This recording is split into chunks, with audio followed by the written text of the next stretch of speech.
Shalom, frères et sœurs dans le Seigneur Jésus-Christ, soyez encore bénis ce matin. Ce matin, je voudrais bénir le nom de Jésus pour ce temps agréable et de quelques minutes de passer dans sa présence.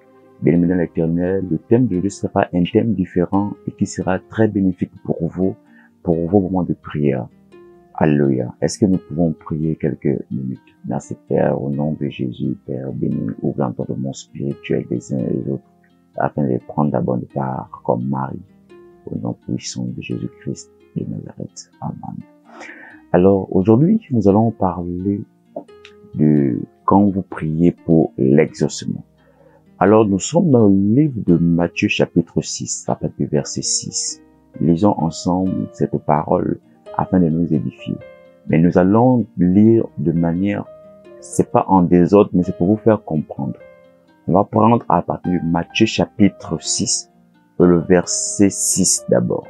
Il est écrit, mais quand tu pries, entre dans ta chambre, ferme ta porte et prie ton Père qui est dans le lieu secret. Et ton Père qui voit dans le secret te le rendra. Ça veut dire que lorsque vous vous adressez à Dieu, permettez-moi de vous dire de rester dans un lieu très secret. Ça veut dire, mettez-vous à part pour vous adresser au roi.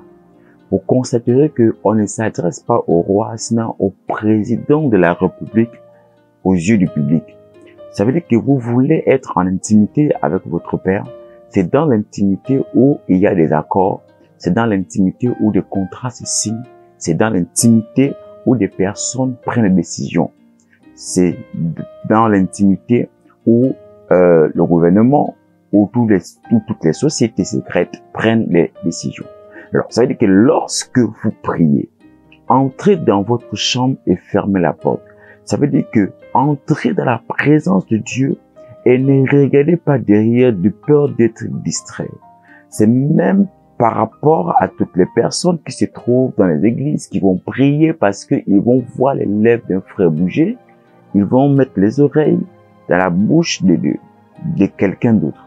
C'est-à-dire que lorsque vous priez, entrez en vous-même, fermez la porte de la chair et priez votre Père dans le lieu secret, et votre Père qui est dans le lieu secret vous le rendra.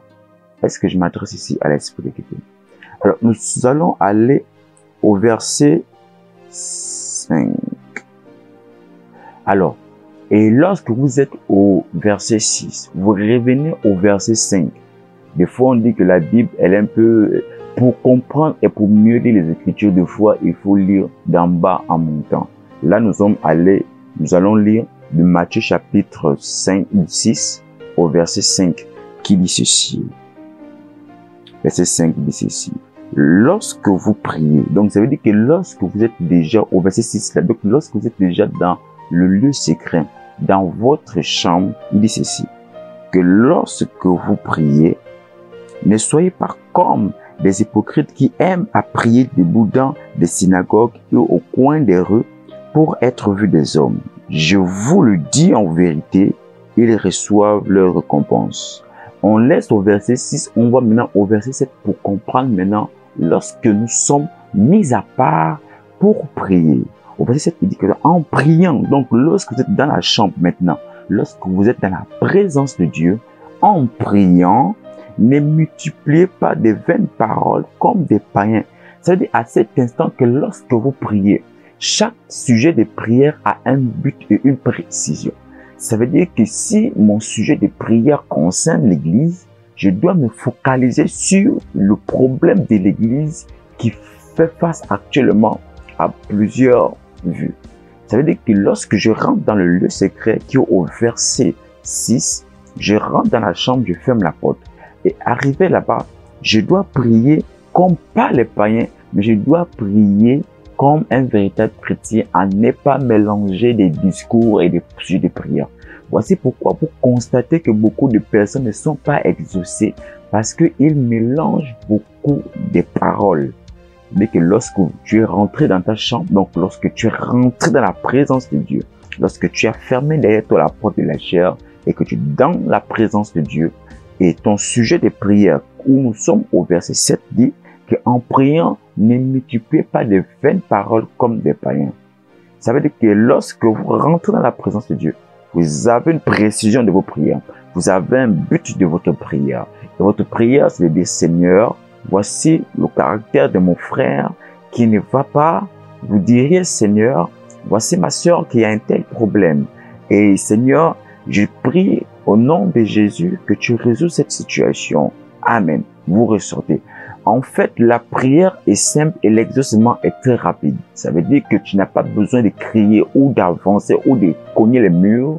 À cet instant, Dieu t'exauce. Et il dit ceci dans la suite du verset 7 de Matthieu chapitre 6. Il dit ceci. Comme des païens qui s'imaginent qu'à force de paroles, ils seront exaucés. Le verset 8 dit ceci.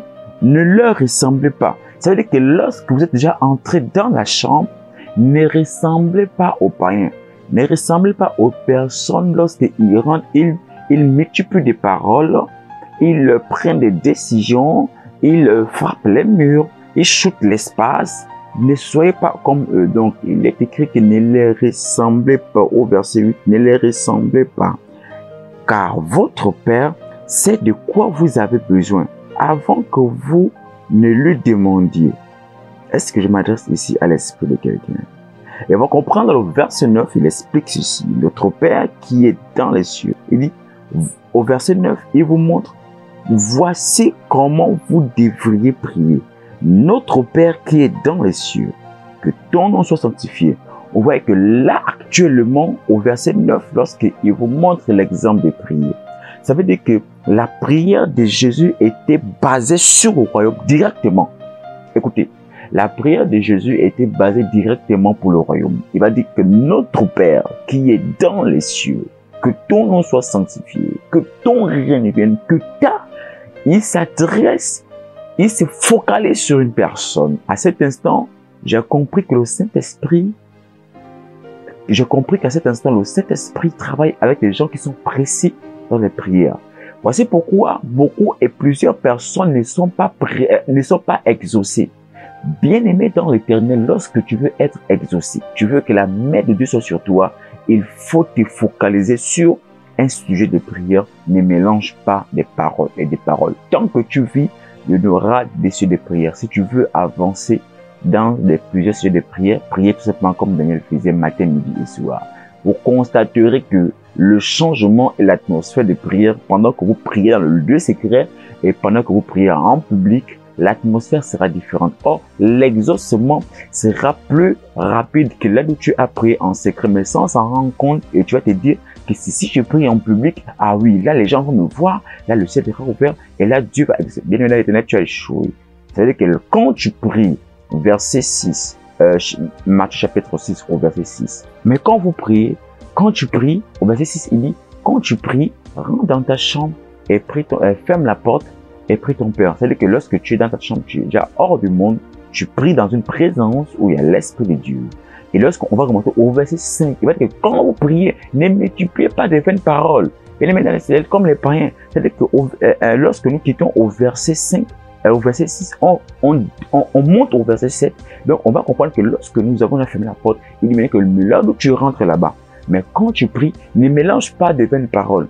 Et quand on quitte là-bas, on descend au verset 7. Et au verset 7, il va dire ceci, que en priant, ne multipliez pas de vaines paroles. Au verset 8, il va dire, ne leur ressemblez pas. Donc, c'est-à-dire que dans les prières, il y a des ressemblances. Alors, que Dieu vous bénisse abondamment. Je crois que le temps est arrivé où de vous dire que nous, dans l'Éternel, nous sommes à un moment où il faut faire face aux vérités.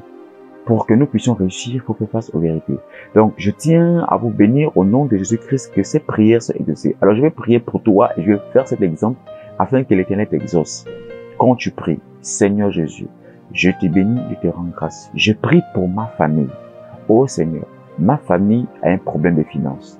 Ma famille a un problème de fécondité et ma famille a un problème d'exaucement. Oh Père, toi qui as toujours exaucé nos pères, viens exaucer ma famille. Père, toi qui as toujours exaucé les familles des autres. Père, on a vu des témoignages dans la Bible. Viens aussi exaucer ma famille. Oh Père, toi le Dieu de l'exaucement, viens exaucer ma famille. Parce que si ma famille est bénie, moi aussi je serai béni. Et lorsque vous priez ensemble, comme je professe dans ce thème précédent, Lorsque vous priez ensemble, il faut toujours prier de manière générale. Que Dieu vous bénisse abondamment, votre humble serviteur. Vous avez des questions, vous voulez avoir un entretien avec l'homme de Dieu sera disponible pour vous recevoir. Et les versets que l'homme de Dieu a parlé seront affichés ici à l'écran. Appelez sur ces deux numéros qui sont ici en bas. Que Dieu vous bénisse abondamment au nom suprême de Jésus-Christ. Amen.